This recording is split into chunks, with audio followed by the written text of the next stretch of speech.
ये कहानी है ऐसे व्यक्ति की जो कोई साधारण व्यक्ति नहीं था बल्कि एक ऐसे राजा की कि जिसके पास संपूर्ण भूमंडल का ऐश्वर्य उसके पास था।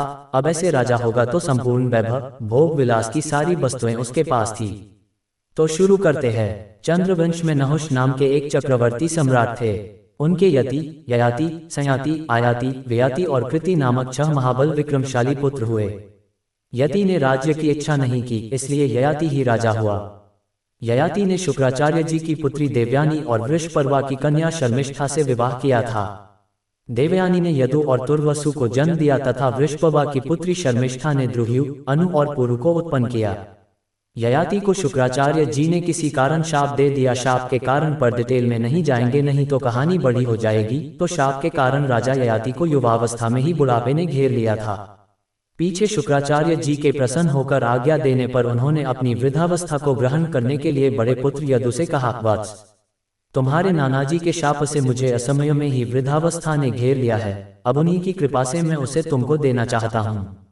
मैं अभी विषय भोगों से तृप्त नहीं हुआ हूँ, इसलिए 1 सहस्र वर्ष तक मैं तुम्हारी युवावस्था से उन्हें भोगना चाहता हूँ। इस विषय में तुम्हें किसी प्रकार को आनाकानी नहीं करनी चाहिए। किंतु पिता के ऐसा कहने पर भी यदु ने पिता की वृद्धावस्था लेने से मना कर दिया। तब पिता ने उसे शाप दिया कि तेरी संतान राजपद के योग्य न होगी।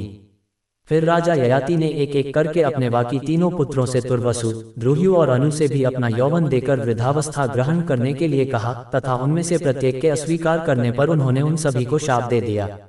अंत में सबसे छोटे शर्मिष्ठा के पुत्र पुरु से भी वही बात कही तो उसने अति नम्रता और आदर के साथ पिता को प्रणाम करके उदारता पूर्वक कहा, ये तो हमारे ऊपर आपका महान अनुग्रह है। ऐसा कहकर पुरु ने अपने पिता की वृद्धावस्था ग्रहण कर उन्हें अपनी युवावस्था दे दी। राजा ययाति ने पुरु की युवावस्था लेकर समयानु प्राप्त हुए यथेच्छ विषयों को अपने उत्साह के अनुसार धर्मपूर्वक भोगा और अपनी प्रजा का भली प्रकार पालन किया।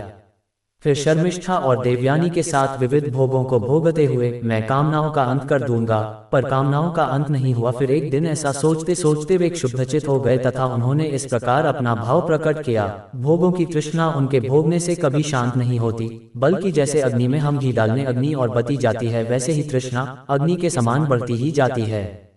संपूर्ण पृथ्वी में जितने भी धान्य, यव, सुवर्ण, पशु और स्त्रियां हैं, वे सब एक मनुष्य के लिए भी पर्याप्त नहीं हैं। इसलिए तृष्णा को सर्वथा त्याग देना चाहिए। जिस समय कोई पुरुष किसी भी प्राणी के लिए पापमयी भावना नहीं करता, उस समय उस समदर्शी के लिए सभी दिशाएं सुखमयी हो जाती हैं।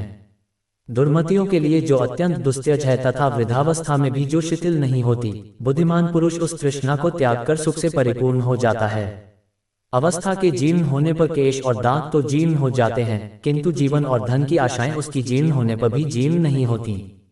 तारांकन विषयों में आसक्त रहते हुए मुझे 1 सहस्र वर्ष बीत गए, फिर भी नित्य ही उनमें मेरी कामना होती है।